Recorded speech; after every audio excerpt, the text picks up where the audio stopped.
السلام عليكم ورحمة الله وبركاته. اللهم صل وسلم وبارك على سيدنا محمد وعلى آله وصحبه أجمعين. ازيكم يا أحلى متابعين في الدنيا كلها؟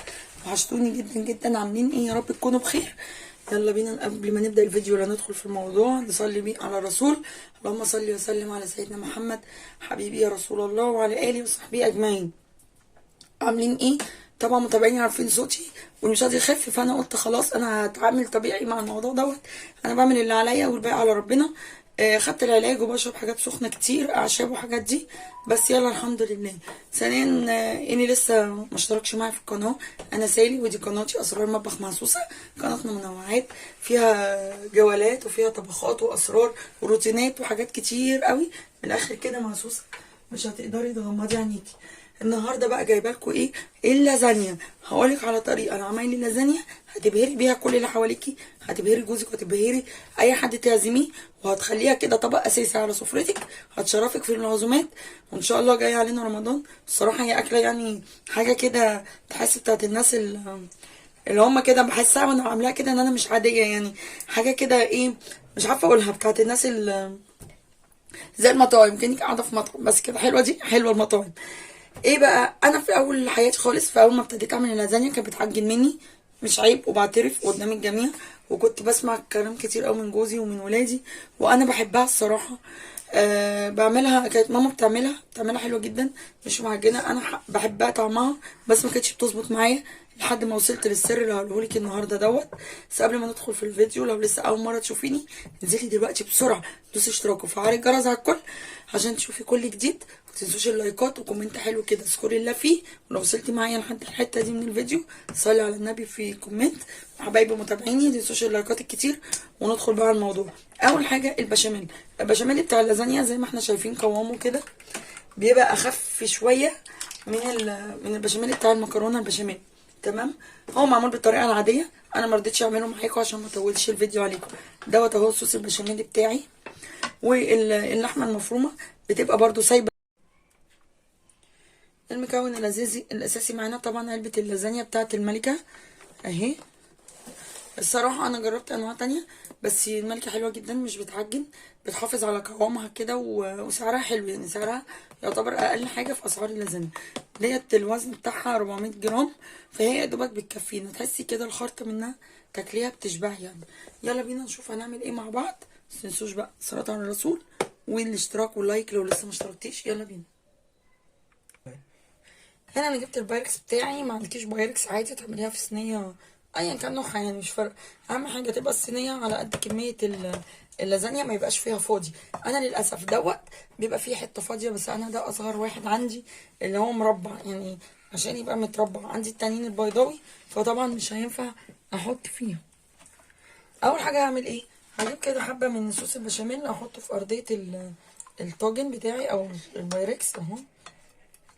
حبه مش كتير، بتفرق جدا ده في طعمها. طبعا البشاميل كلنا عارفينه وعملته معاكم اكتر من مره، عشان كده انا مرضتش ايه اعمله. هنفتح بقى البتاعه كده.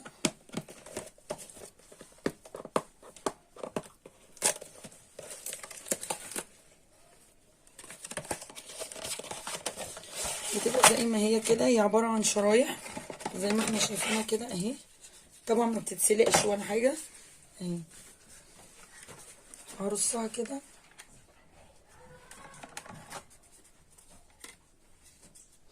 مش لازم الزقهم في بعض قوي.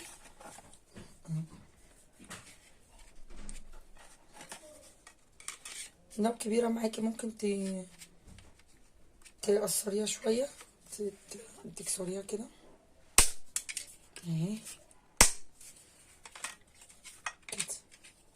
نسيبهم دولت هنحتاج لها، فعشان كده يا ريت يعني تبقى عندك القالب بتاعك اللي بتستخدميه يبقى على قد يكون على قد طول اللازانيا. هنزل عليها باللحمه.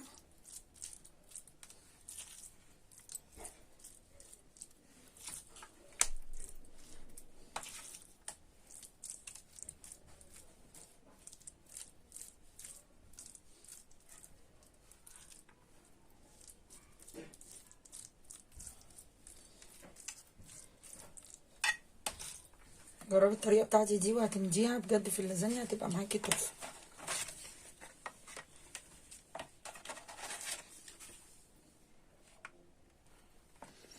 ارصها بقى المره دي كده، لقيتها كده ان كده احسن اهي. الحته اللي كسرانها خليها كده، دولت اتنين لازقين في بعض كده. وهبدأ احط عليها حبة بشاميل،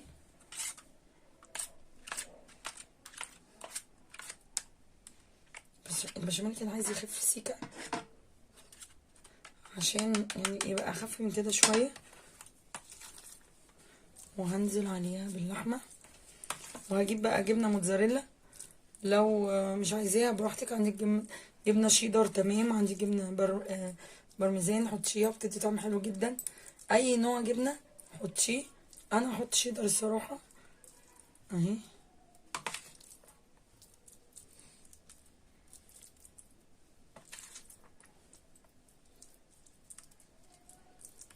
هي دور ودور. هنزل بقى عليها بالجبنة.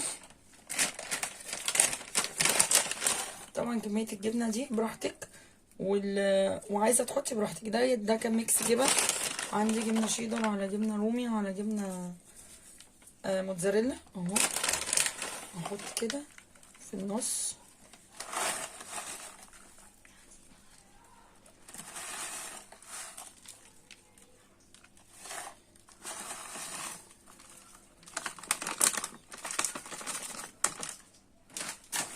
وبعدين هحط عليها حبة بشاميل بسيطة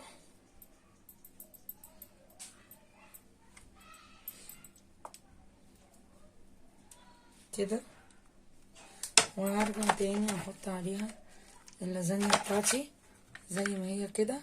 متنسيش بقى اشتراكك في القناة وذكر الله كده جميل. اللهم صل وسلم وبارك على سيدنا محمد وعلى آله وصحبه أجمعين كده تمام. تنفع طبعا في رأس السنة، تبقى حلوة قوي، تنفع في العزومات في أعياد الميلاد. وهرجع أحط عليها لحمة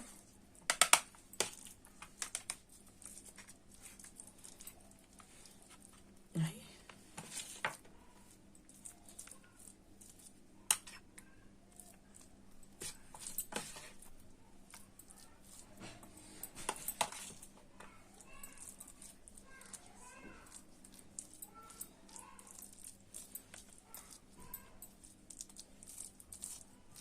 احاول اغطيها كلها باللحمه بتاعتي وبالبشاميل بتاعي عشان تظبط معايا. ارجع انزل تاني عليها بالبشاميل كده.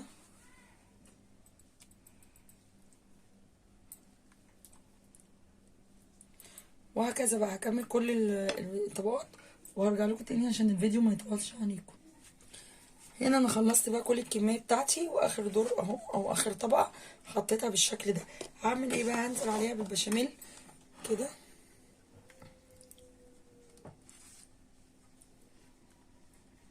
زي ما انتم شايفين. بصوا الجمال تحفه. هينزل في الجناب عادي يمسكها لي. بقولك بقى عشان كده يبقى القالب بتاعك يبقى احسن او يستحسن ان هو يبقى قد اللازانيا بالظبط، قد قطعه اللازانيا. عايزه اجيب واحد ان شاء الله ربنا يسهل كده، واجيب واحد يكون مربع بالحجم بتاعها. ليه طب ما جبتيش يا سوسه؟ اقولك لان انا كانت بتبوظ مني قبل لما اعتمد الطريقه دي في عمايلها. انما الحمد لله الحمد لله من ساعه ما انا يعني اعتمدت الطريقه دي في عمايلها وبقت تحفه.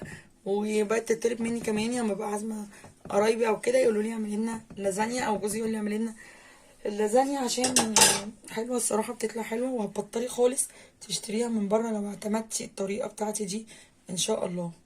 كده هوزع البشاميل بتاعي على الوش كله، وهنزل بقى عليها الطبقه الاخيره دي جبنه موتزاريلا. موتزاريلا طبيعي، انا كنت جايباها من فتح الله، كانت سايبه كده بالكيلو. تروحي تجيبي عايزه ربع كيلو عايزه نص كيلو براحتك يعني. انا جايباها وصراحه بحبها جدا لان هي بتمط. هو الموتزاريلا الطبيعيه هي الوحيده اللي بتمط، انما اي نوع نباتي مهما كان بدون ذكر اسامي يعني في انواع كتير في السوق مش بتمط خالص. انما دي هي اللي بتمط معايا حلوه، بستخدمها في البيتزا وبستخدمها في البشاميل، ومتابعيني شافوها معايا قبل كده كذا مره وانا بستخدمها اهي. بس هي متجمده شويه. اغطي كده الوش بتاعها، مش عايزه تحطيها طبعا براحتك، عايزه تحطي اي نوع جبنه تاني براحتك، انت حره. ده حاجات اختياري مش من الاساسيات.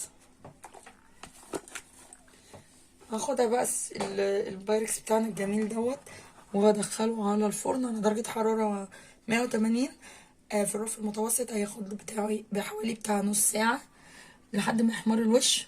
ندخلها الفرن مع بعض ونشوفها ان شاء الله لما تطلع تبقى عاملة ازاي. بس ما تنسيش بقى اللايك والاشتراك في القناة لو لسه ما اشتركتوش. ادخلها الفرن وارجع لكم تاني. وهنا بقى بعد لما طلعت معايا اللازانيا التحفه، مش قادره اقول لكم الريحه جامده ازاي. بصوا اللون طبعا الغامق دوت، ده لون الجبنه اهي، حلوه جدا. ايه رايكم؟ نقطعها بقى مع بعض ونشوف الطبقات. بس ما تنسوش بقى اشتراك لو لسه ما اشتركتوش، ولايك وكومنت حلو زي كده يصلي بينا على الرسول عليه الصلاه والسلام. بصوا جامده ازاي وماسكه نفسها رغم ان هي سخنه نار، سخنه نار اهي. بصي الوش مقرمش، سامعيني القرمشه، ومن جوه طريه وتحفه. اخرطها كده اهي. شايفين الدخان طالع ازاي؟ جامده. طلع بقى واحده كده.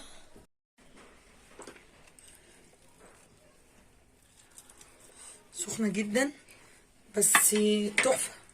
جربوها بالطريقه دي والله مش تندموا. انا مش قادره امسك البتاع، اجيب الفوطه.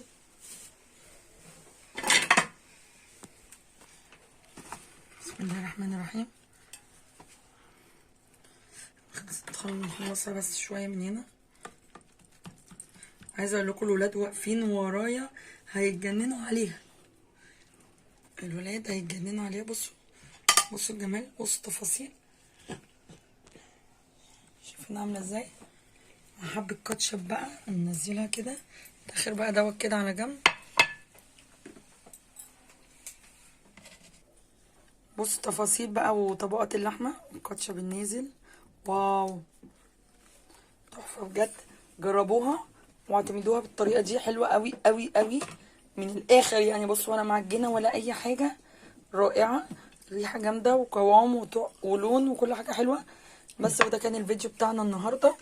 نقدمها بقى مع بطاطس شيبسي، احنا عاملينها طبعا في البيت، او بطاطس محمره، او هي تتاكل كده لوحدها، تتاكل اكل يعني الصراحه، لان احنا مظبطين الملح والتوابل بتاعتها بتاعت اللحمه وبتاعت البشاميل، فتطلع منك مظبوطه ان شاء الله. جربيها وقولي لي رايكم في الكومنتات لو عجبكم الفيديو. ويا ريت بقى لو لسه مشتركتيش في القناه تشتركي ودوسوا لايك كتير عشان الفيديو يوصل لاكبر عدد من المشاهدين. هتوحشوني جدا جدا جدا، واستنوني في فيديو جديد.